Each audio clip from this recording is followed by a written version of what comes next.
وقال الله تبارك وتعالى فعسى أن تكرهوا شيئا ويجعل الله فيه خيرا كثيرا.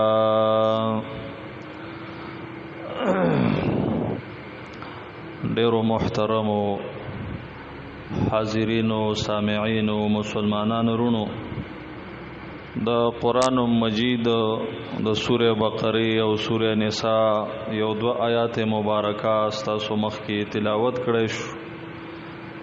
الله رب العالمین دې زمنګ دا خبره ویل او اوریدل د خپل رضا د پاره وګرځي. دې کې دې الله پاک صدق او اخلاص پیدا کی او بده دې الله زمنګ او ستاسو تربیت او اصلاح وکړي. د نننۍ خطبه کې د ایمان د یو شعبې تذکره کو. د الله په اذن او توفیق سره چې زمونږ او تاسو د پاره ډیره پیدامنه ده، هغه ته ویل کېږي حسن الظن بالله. په خپل الله باندې همیشه ښه ګمان کول. دا به د مؤمنانو صفتی چې په خپل الله به ښه ګمان همیشه ساتي، هر رنګ احوال چې دنیا کې راشي. که پتا بیماری رااله هم به په الله ښه ګمان ساتي، که فقر او غریبی رااله هم په الله به ښه ګمان کې او ښه امید او تمه به ساتي. دغه شان که خفګان راغې، نور مصائب رال، نور رال، په الله باندې ښه ګماني. او د حسن الظن بالله پیدا دا چې څوک په الله ښه ګمان کوي، نو دا د ایمان نښه ده، ټولو نه لویه پیدا ده. بل دا دی چې ښه ګمان څوک په الله کوي، نو الله ورسره ښه معامله کوي. حدیث قدسی دی، جناب نبی کریم صلی الله علیه وسلم فرمایي چې الله تعالی ویلی دی انا عند ظن عبدی بی ان خیرا فخیر و ان شرا فشر. چې زه په نزد ګمان د بندیم په ما باندې څنګه ګمان چې دی په ما کوي، نو هغه شان معامله وسه کوم. که د خیر ګمان را باندې کوي، د خیر معامله به وسکی، او که د شر ګمان کوي، نو ماغه شانه معامله به وسکی. نو کومنګ او تاسو غواړو چې الله زمنګ سره د خیر معامله وکړي، خیرونه را لرا کی، نو منګ او تاسو به خپل الله ښه ګمان ساتو. چې زمنګ دسی او رب دی چې هغه ارحم الراحمین دی، د ټولو رحم کوونکو نه داغه رحم په بندگانو باندې دا ډیر دی. د مور او پلار نم ډیر مشفق او مهربان دی، او دغه الله ظالم نه دی، دغه الله بخل والا نه دی. نو ولې په سړی بدګمان شي؟ او بل فائدہ د حسن الظن بالله دادا چې دې باندې د انسان ژوند خکېږي، حیات طیبه. دا یو مستقله موضوع ده، مخکې مونږ ویلم دا چې د انسان ژوند په څه خکېږي. نو یو دا غ اسبابونه چې ژوند د انسان په خکېږي، نو هغه حسن الظن بالله ده چې په الله سو ښه ګمان ساتي. داغه بندگانو ژوند خی، پریشانی پکې نه وي. اله به پریشانه کېږي چې په الله بدګمانه شي. او بل پیدا دا ده چې دا وی د پاک زړونو نښه ده. طیب زړه چې پاک زړه چې، نو هغه همیشه په الله ښه ګمان ساتي. او چې کله زړه خبيسي، نفس خبيسي، نو پاغې کې په الله باندې بدګمانیانه دا ډېر زیاتی وي. او رسول الله صلی الله علیه وسلم فرمایي چې ان حسن الظن من حسن العباده. په الله ښه ګمان کول دا خسته بندگی ده. امام ابو داود رحم الله، امام ترمذی دا حدیث راوړی چې ښه ګمان په الله باندې کول دا خسته بندگی ده. او بل فائدہ پدې کې دا ده چې څوک په الله ښه ګمان کوي، نو عموما د نیکو اعمالو توفیق وته ملاوي او چې کله بدګمان شوي بیا با ګناونه ستانه ډیر کی. حسن بصری رحمه الله وای و ان المؤمن يحسن الظن بربه فاحسن العمل.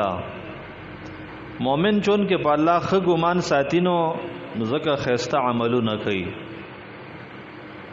او فاسق سره او بدعمل سره هغه چې د اساء الظن بربه فاساء العمل، په الله بدګمانه ده نو ځکه عملونه ټیک نه دي، خراب وي.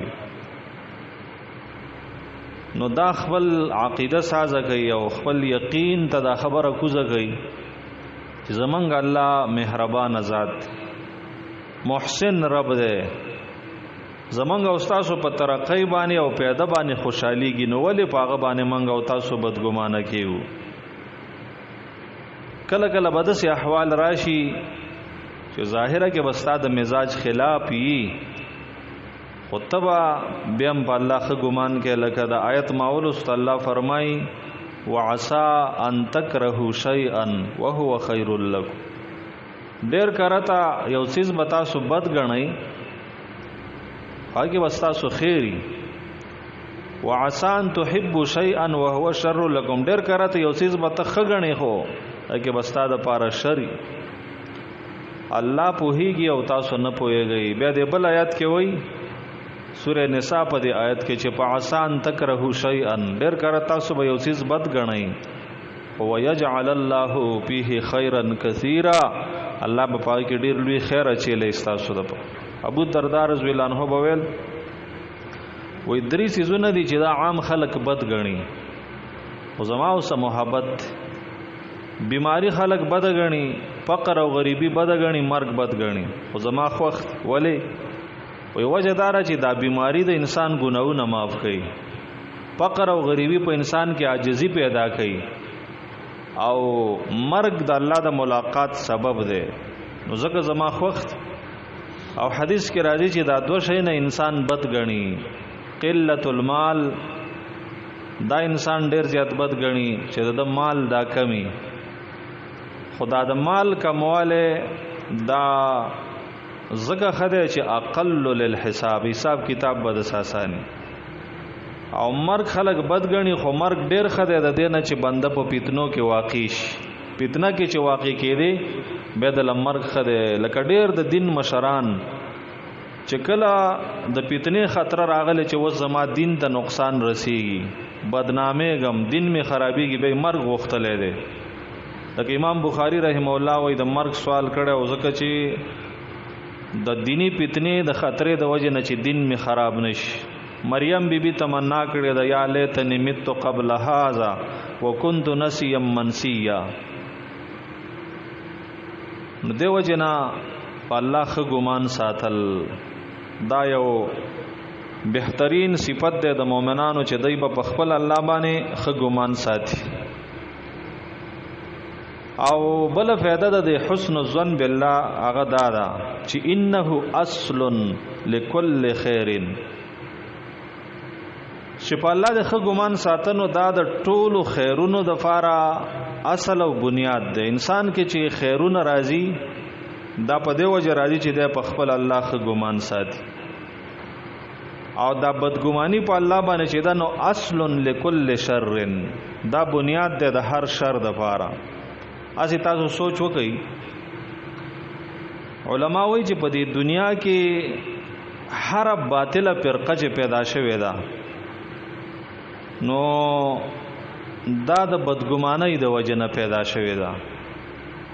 لکه دهریه چې دی، دهریه کمونیست چې د الله د وجود نه منکر دي، دا ولې دهریان شو؟ دا په دې وجه چې بدګمانه دي، چیرې دا نظام د دې چلون کی تاجت نشتا، دا په خپل چلے دیش. یره الله مونږ نه نو بس نه وای، نو دا خو لازم نه ده چې ته یو شی نه ني او هغه بنئ. روح مونږ نه نو حال دار چر څوک بده قائل دی چې بده بدن کې روح شته ده. او دغه ظالمان دا سوچ نه کوي چې ستا یو وړو کې دکانګې بغیر ستانه نه چلی، ستا یو وړو کې گاړه بغیر ستانه نه چلیږي، ستا یو پټیو زمیدار بغیر ستانه نه سنباليږي. نو دا دومره لوی نظام څنګه بغیر د الله د وجود نه دا و چلی؟ کداغه دهری ته توې چې زت قلاره پکور کې کېنه او ستا دکان له بغا کې راځي او چلیږي به تعالی به تیارې پیسې راځي، دا د سنمنی تا ته ولې ونه وي چاله کزه دا زمیدار مکو او کور کېنه او چې د لو وخراته تعالی به تیارې دانې راځي، دا نه مني دس هغه نه مني. او دومره لوی نظام چلی دل بغیر د یو موجودون کې نه داغه قائل چې یار الله نش. دا وجه د چې په دې قران کې په دې دهریانو الله ډېر رد نه دی کړی، ځکه دی دا قمقلتوب بالکل پډاګه دی، واضح دی. دو درې آیتونه قران کې د سری چې په دهریه او رد کوي، ځکه چې دا یو اظهر من الشمس خبره ده چې دا خلک انتهایی قمقلی، نو الله ته د ډېره توجه نه دا ور کړی، ځکه چې دی دا خبره د عقل نه د فطرت نه خلاف ده. دویم نمبر کې به دا دنیا کې چې مشرکان شرک کوي کنه، نو دا عقیدم د بدګمانۍ نه پیدا شوې ده. مشرک ولی شرک کوي؟ اپ دې وجه باندې کوي چې د داخل له چې زما حاجتونه الله نشي پوره کولای ټول، راشه دې له یو معبود نیول پکار دی، یو بت عبادت پکار دی، الله ته یو وسیله نیول پکار دی. یرا الله په ما رحم نه کوي، زما دا بیماری نه خکې، زما دا قرضونه نه خلاصي، راشه بل یو در تلاړ شه، پیر بابا تلاړ شه، کاکا صاحب تلاړ شه، بل. نو که چرته د مشرک چرته په الله خګومان لرلې چې الله خو قادر ذات ارحم الراحمین ذات دی او بیک وخت د ټولو انسانانو حاجتونه پوره کوي، نو د به شرک نه کوله. ځکه مشرکانو ته الله په قران کې بے عقل ویلی دي چې دا بے عقل دي. ظالما هغه محسن رب، هغه مهربان رب ته پرې دی او دسې چا پسې زی چې هغه بے رحمه دی، کمزور دی، قدرت او طاقت نشتا. دریم نمبر کې منافقان دي. منافقان ولی منافقت کوي؟ دام په الله بدګمان دي. لکه قران ډیر آیتونه دا خبره بیانوي چې دا منافقان په خپل الله بدګمان دي. یظنون بالله غیر الحق ظن الجاهلیه، په الله ګمانونه کول نه هغه پشان د جاهلیت د ګمانونو. بل ځکه راځي ازوانین بالله ظن السوء، بد ګمانونه کول د مشرکانو او منافقانو. او دا خبره په قرآن کې ډیره زیاته بیان شوې ده چې یاره موږ د مسلمانانو ملګرتیا وکړو نو دای به سباله کمزوري شي، دا نبی به غالب نشي او دا کافر خو بیا موږ نه پریږي، د دینه زمونږ آمدن دی بیا به موږ سکو سبخرو. نو دای بدګمان شو، نو د بدګمانۍ د وجه نه دای منافقت شروع ک، چل ول پراډ دوکبازی دو نمبری دای شروع کړه. نو ځکه منافقان شو. کدی منافق شرط په الله خګمان لرلې وي چې دا خدای الله نبی دی او خامخا به غلبه ور کوي، د دین په پټوله دنیا کې غالب کیږي، نو د منافقت نه وې کړي. دغه شان شیعاګان او روافض دای چې صحابه ته بد وي، د ارتداد نسبت ته کوي، نو دام په الله بدګمان دي. چې لکه دا نبی شاګرد دی او داغه په لاس تربیت شوی، داغه څنګه مرتد شي، هغه څنګه د دین نه واوړي. نو شیعاګان او روافض دا په صحابه باندې بدګمان دي. زمونږ استاد د زمانه بدعتیان او د تیرې زمانه بدعتیان دای چې د بدعت په لار روان شوی هم دا د بدګمانۍ د وجه نه. خیال ادا ده چې رسول الله صلی الله علیه وسلم دا دین پورا نه دی بیان کړي، نو راځي موږ به کې د ځان نه څه شی وردن کو، د دین نوم به تکیر. ځکه بدعتي د ځان نه دین جوړي او هغه ته دین وایي. ځکه امام مالک رحمه الله ویلي دي من ابتدع فی الاسلام بدعه یراها حسنه فقد زعم ان محمدا صلی الله علیه وسلم خان الرسالة. چا چې د ځان نه په دین کې بدعت پیدا کو، نوې طریقې پیدا کړو، خیر غني، نو د دې ظالم دا ګمان دی چې رسول الله په منصب د نبوت کې خیانت کړی دی، پوره دین نه دی بیان کړی. نو بدعتي هم په الله او رسول باندې بدګمان دی. دغه شان زمنګ د زمانه حکام او حکمرانان تاسو ګورئ، دای هم بدګمان دي په الله باندې. ولی کچرته منګه د الله قانون نافذ کو په عدالتونو کې قران کیدو او په شریعت فیصله کو نو زمونږ اقتصاد به خراب شي. منګ په ټوله دنیا ټارګټ کې کافر او بیا به منګه جون نشو تیرولې. نو دیو جن هغه اسلامی قانون ته غاړه نګدي، د قران په قانون باندې فیصله ته غاړه نګدي او داو ته ظلم ښکاری.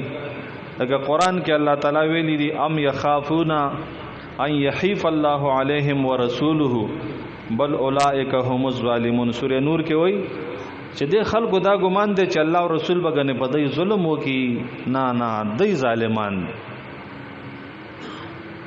دا د بدګمانۍ د وجه نه دا سکیږي. غنه تاسو ګورئ دین اسلام خو د امن دین دی، د امن پیغام دای ورکړی دی. دا کم حدود چې مقرر کړي زما استا د حفاظت د پاره. دین اسلام کې ستا د نفس حفاظت شتا، د وینې ستا د مال حفاظت شتا، ستا د نسب حفاظت شتا، ستا د عزت حفاظت شتا، ستا د عقل او د دین حفاظت شتا.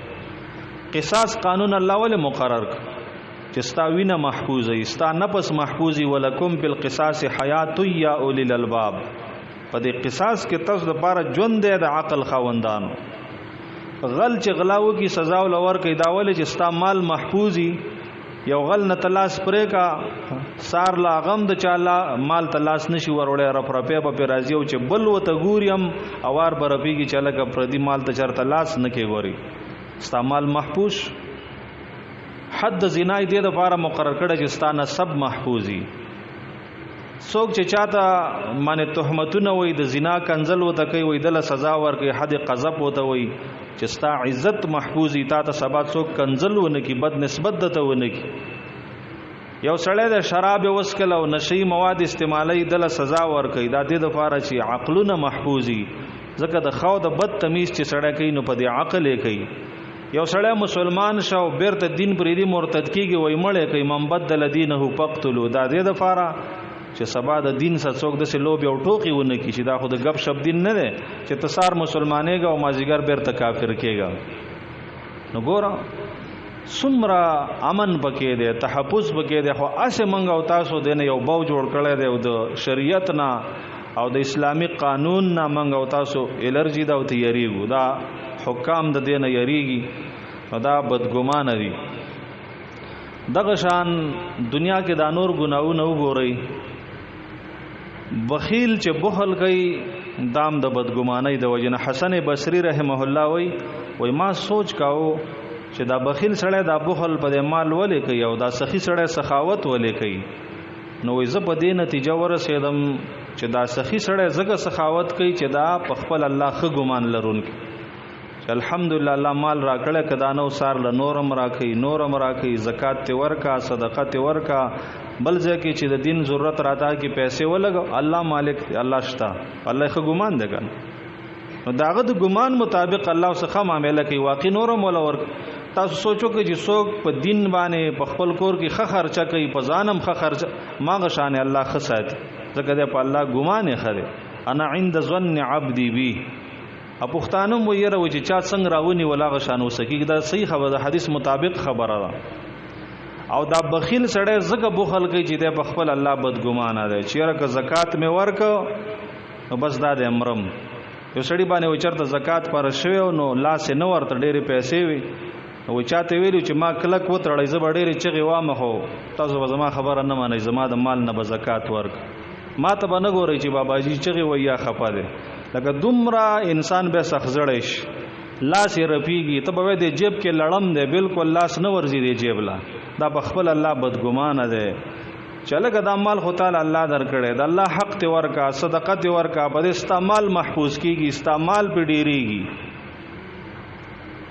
دغه شان یو زانی زناکار چې زنا کوي د بخپل الله بدګمانه دی. چیرې ټیک د مال خواهشات الله را کړی دي نو دا په جایز طریقه ز نشم پوره کولای. نو په فحشاو پسې په حرامو پسې په زناونو پسې د ګرځي درکونه داغي ګوري. دل په الله خ ګمان پکارو ټیک د چې مال خواهشات الله راکړه داغه جایز لار راشتا شرعي نکاحو نشتا په خپل ټیم بز نکاح وکم بچی به الله راکی زب پاک دامن جوړ شم خو چې کله دې په الله بدګمان شنو د به لارې بزان را کولاو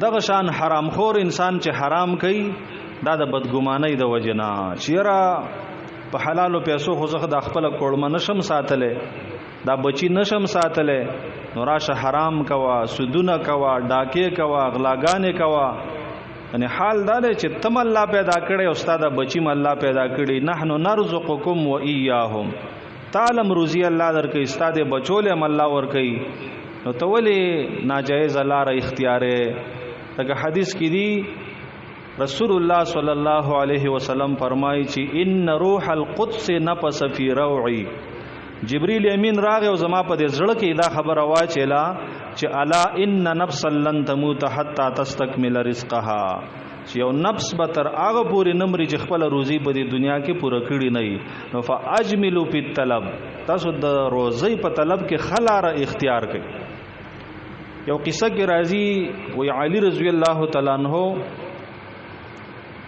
سورلی باندې سورو د مانځ ټیم نو یو جمعات ته ورادن نشو بار یو کس ولاړ دی هغه له سورلی ورکړه چې بیت زما د سورلی ته ګوره او زمونږ کوم ادا دی راوزم هغه ول ټیک ده نو د په مانځه ودرې د چې مونږ یو په دې زړه کې دا اراده وکړه چې یاره د سړی زما د سورلی تحفظ وکړو او چې زه وتم یو 2 روپۍ به ولا سي خیراتی ورک دا اراده وکړه دا خیر اراده د پزړه آلتا غبار سړی بدګمان شو ویل چې زه د خاصه منځ کوي او صحابه ډېر په قلاره منځ کوي نو د اس دا واګي دای راوښله ولو ایست سړی په مخ لاړ هغه په 1 روپۍ خرڅ کړ علي رضی الله عنه چې راوته پامه وکړه د اس واګي نشتا نو ویل چې کدی ظالم لک صبر کړي وي دغه په 1 روپۍ بدا خرڅ کړي ما ول 2 ور کولې خدای بدګمان شو نو دیو جنې په جایزه طریقو ته 2 ملاوي دي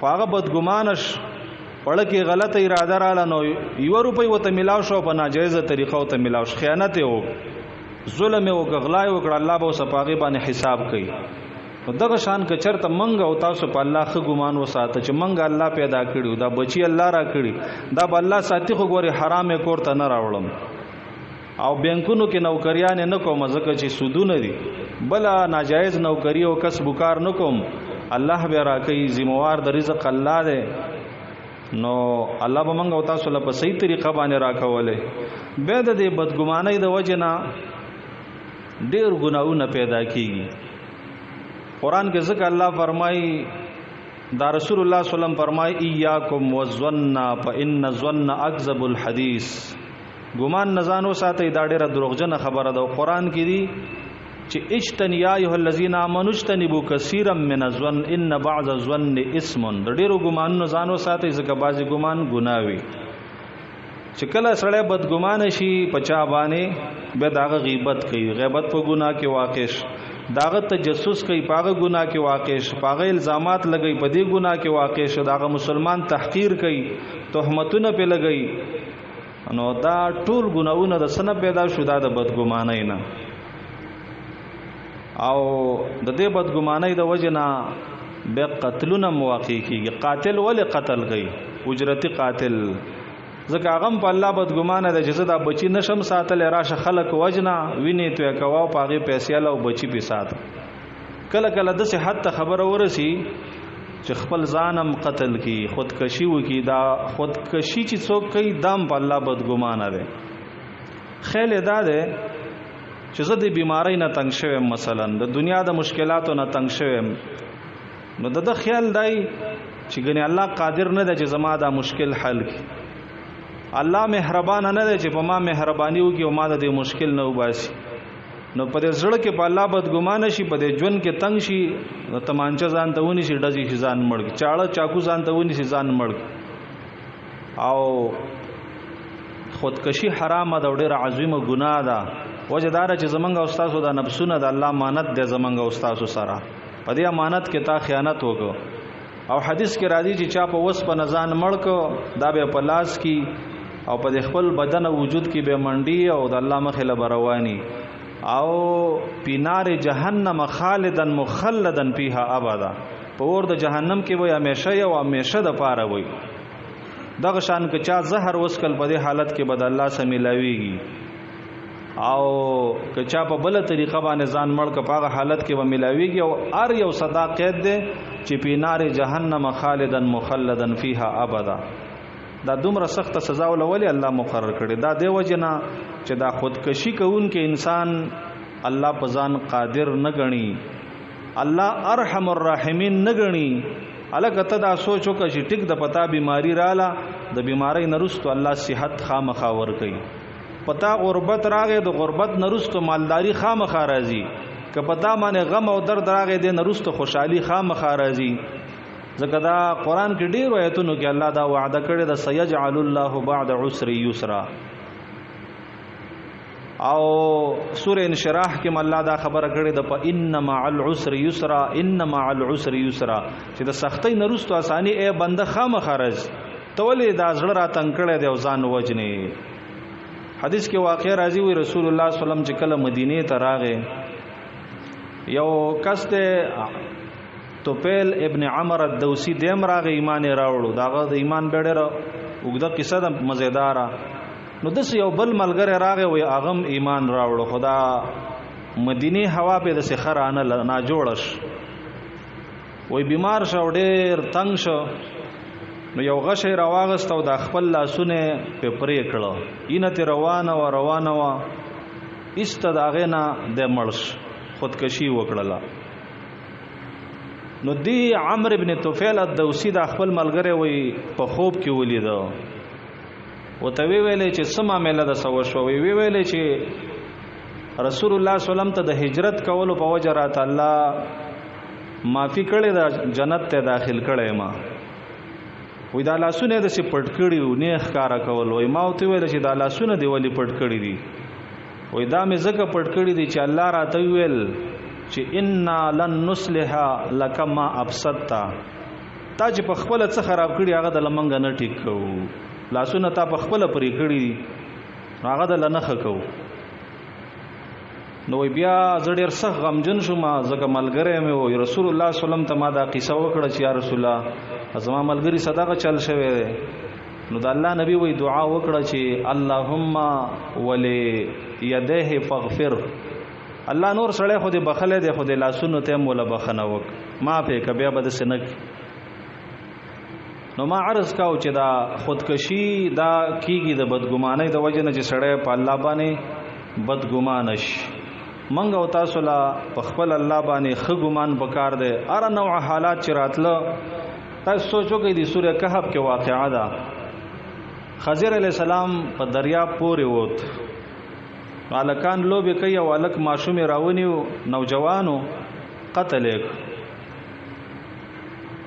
نو بیرستو درې کارونه د کړي کشته نه تختې استلې د موسی علی السلام به اعتراض کړي د الک وجل هغه به اعتراض کړي دیواله جوړ کړي نو ټولو خبرو جواب ورکړي دي خو ول دالک مې ولې مړکه وې دا مې زکه مړکه و ام الغلام پکان ابواه مؤمنین فخشینا ايرهقهما طغیانا وکفرا د دالک مور او پلار مؤمنان او د کافرو نو کده ژوندې پاتې شوی د مور او پلار د ځان سره کافر کول نو ګوره چې دا بچي د دې مړي د مور او پلار به ظاهره کې څومره خپه شي خو بل طرف ته د دې بچي په قتل الله د مور او پلار د ایمان حفاظت کاوه اوس دې وخت سړي عقیده برابرېږي کنه کدا ژوندې و د امور او پلار هم د ځان سره خرابول نو ټیک د ظاهره کې هو غم وو او بل طرف ته الله داغو د ایمان حفاظت کو عائشہ بیبي باندې تهمت لګی دا صحابه خفو رسول الله صلی الله علیه وسلم خفه ده نو الله مؤمنانو ته تسلی ورکړي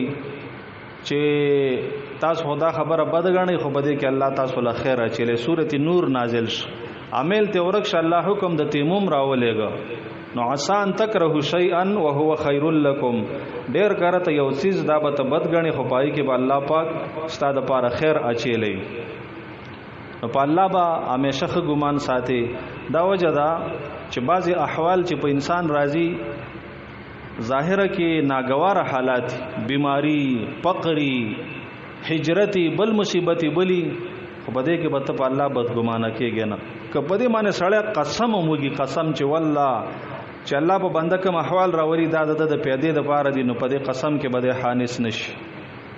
بیماری ستا د خیر د پاره د ګناه دې په معاف کیږي. فقر او غربت کراغه دا ستا د خیر د پاره ده. که خفغان راغه دا ستا د خیر د پاره ده، ستا ګناونه په الله معاف کوي. د دې وې د سي مثال لې لکه یو ماشوم بیماری یا یو عام غټ سړی واخلاغه بیماری، ډاکټر ته د مراجعه کوي، نو ډاکټر د لکله ترخه دوايي ورک انجکشن وته وي، کله کله خبره دی حتی ورسی چې بېستا بغیر د اپریشن نه مثلا حل کی. نو دا سړی په خپل اپریشن ته غاړه ګري او په دې اپریشن ډیټر کې سملی او خپل مشرانو ته موي چې ما ډاکټر ته حواله کوي، ولې دی په دې ډاکټر خګومان لري کدا په ما کې چړې وای راوي او زما صحت غرض دی، زما جوړواله غرض دی. نو دغه شانه الله وکله کله پتا د سی احوال راولي چې ظاهره کې بتا د خنخ کاری، خو بستا د خیر د پاره پتا کې دنه یو څه بیماری داغه د ختمول غواړي کې داغه علاج ونشي. لکه د دې دعاګانو په باب کې خلک ډېر بدګمان یاره چې وي من ډېر دعاګانې وکړي خو نه قبليږي، استپری دي ته استعجال وي. نو دا بدګماني په الله نه کې دعا خامخ الله قبلې، خود قبولیت درې صورت دي. کله به ته یو چیز غواړي چې پای کې بستا خیر ایستوي نه قدر کی، لکه دا بس تاسو په ژوند کې تجربه شوي ډېر چیزونه منګ او تاسو د الله نه غوښتي دي الله را کړی. کور دی غوښتي الله در کړی، خزه دی غوښتي الله در کړی، بچی دی غوښتي در مال دی غوښتي در کړی. ډېرو انسانانو په دې تجربه ده چې زمونږ ډېری دعاګانې الله قبولي. کله د قبولیت صورت دای چې تا باندې یو مصیبت را روان دی، نو د دې دعا په بدل کې د ناغه مصیبت وګرځي، نو ته په ظاهر کې وایي چې زما دعا قبول نه شو، خو قبول شو. کله د آخرت ته ذخیره کی چیرې دا بنده د دنیا کې دا چیز غواړي خو د پکې خیر نشتا، د آخرت ته ذخیره کی. دا وجه ده چې آخرت کې به وای بعضی بندگان الله ډېر اجرونه او ثوابونه ورکړي، دی به وای چې یا الله ما خود سینې کا اعمال نو کړی دا د کما، الله به وتوي چې تاسو مان دنیا کې دعاګانې غوښتي وي، پلانې چیز راکا پلانې ما نو درکړې ځکه خیرم بکې نو، نو داغه په بدله کې وس دا اجرونه او ثوابونه والے. نو دای به وای چې ارمان دې موږ ټول عمر په دواګانو کې تیر کړی، نو چرې بم ته نه بدګمانه کېږي چې را زما دعا نه قبلي. دعا الله خامخا قبلي، په الله باندې ښه ګمان ساته او دعا چې تکې، نو دا دعا کول عبادت دی، بس ته په عبادت کې مشغوله. عمر رضی الله عنه وویل ما صدا غم نشته چې دوا مې قبليږي یا نه، خدا غم راسره چې د دعا مقرته ملاوي شي. قبولیت وعده خو الله کړی دا او زما په یقین دی، وقال ربکم ادعوني استجب لكم. خو ډیرو انسانانو ته د دعا توفیق نه ملاويږي، بس دعا نه کوي، د دعا ټیم وسنۍ وزګاریږي وته نه. نو د بیمارو په باره کې خلک بدګمانه، د فقر په باره کې خلک بدګمانه، د دعاګانو په باره کې او دا بدګماني دا نقصان دی. حتی کې دا چې رسول الله فرمایي چې د مرګ په وخت کې هم تاسو په الله ښه ګمان ساتئ. رسول الله صلی الله علیه وسلم د خپل وفات نه 3 ورځې مخکې دا خبره وکړه چې لا يموتن احدکم الا وهو يحسن الظن بالله. تاسو کې یو کس نمرې مگر په داسې حال چې په الله ښه ګمان ساتي. پس په الله ته ښه ګمان ساته چې زمونږ رب مهربان دی، نو چې ښه ګمان دې ساته الله به درڅخه ښه معامله کوي. لکه ښه معامله دار یو سړی دا ووایي چې ټیک د زه خو ګناهګار یم، خو زما یو رحیم او کریم رب شته، که زه ورته لاس چوت کم زما یقین دی چې ما معاف کوي، نو داسې بنده واقعي الله معاف کوي. دغه شان بیماری په تا راله او ته وایې چېرې که زه دعا وکړم الله ما ښه کوي، بالکل دی الله ښه کوي. فقر راغی دا فقر زما الله ختموي، جیل ته لاړم زما د رهایي بندوبست به الله کوي، خامخا به کوي. خو که ته په الله بدګمانه شوې نو ګویا کې ته د الله د رحمت نه منکرې، الله قادر نه ګڼې، هغه ارحم الراحمین نه ګڼې، نو ځکه الله هم بیا تا ته څه توجه نه درکوي، نو بس تا سره بده معامله کوي. نو دې وجې نه ښه ګمان کول، بیا خاص کر په مؤمنانو ښه ګمان، په علماو باندې ښه ګمان. رسول الله صلی الله علیه وسلم فرمایي ظن المؤمنین خیر، په ټولو مؤمنانو د خیر ګمان کوي. د ایمان د وجې نه چېرې دا سړی مؤمن دی، زما خو ذهن کې داسې نه راځي چې دی به یو غلط کار کوي، بلکې سلف به وایي دا ویل چې التمس لاخیک 70 عذرا، چې د ورور مسلمان د پاره 80 عذرونه طلب. تاو ته مثلا رنګ وکاغه موبایل اوچت نه، نو دوارو ته کنزل مکوا خپکیږه ته مل غډر خلک بده خپشیر وي موبایل رنگ می وته کو موبایل اوچت اب یا ودی یا به موبایل سایلنی کې دې شي موبایل کې وسره چارج نه باتروم کې به بل عذر وي نو د سیاویا عذرونه د مسلمان د پاره طلب کا دواره د دشمنی انداز او د خفغان انداز چې ده دا ته مې اختیار او عیسی علی السلام و یو سړی ولي د سیرت کې راځي و اغلای کوله نو عیسی علی السلام ته ویلې چې اتق الله ولا تسرق یا سړی د الله نبی ری او د اغلا مکه او ما کله اغلا کړي قسم په الله کما اغلا کړي اغلا کړي او په الله قصبه خلک ډیر زړور نو چې د الله نوم واغست نو عیسی علی السلام ته وی چې بس آمنت بالله وکذبت بصری ما په الله ایمان راوړې زما سترګې به کار نه کوي زما نظر کې بس نقصان چې اوس رو برو مخامخ تا زما په مخ کې غلا وکړو بهم د الله نوم ما ته اخلي چې ما نه درک زما نظر به خرابې کېدی زما نظر به کار نه کوي نو چې د الله نوم د چواغ نو دې نه خوا نور څه کېدی نشي لکه یو سړی تانه به غلا کړي قسم به په قرآن هم کوي طلاق به مچي نو بس د الله د نوم د خاطر او تخلق کر څه پری دی وي ځ الله شته چې د الله نوم یې واغ نو دې نه خو سمنګ وسو کو یینه توې کو مړی نو دې ته د الله د نوم لحاظ وي په هر حال ټیم پوره دی په واوړې د موضوع خوږه موضوع ده ان شاء الله بل جمعه کې به هم صحیح حصہ بیان شي چې منګ او تاسو په الله خو ګمان کو د دې نور نمونه د اسلاف او د تاریخ نه او د سیرت نه ان شاء الله به نورم بیانو الله رب العالمین دې زمونږ او تاسو په الله خو ګمان پیدا کړي بد ګمانونه دی الله منګ او تاسو وساتي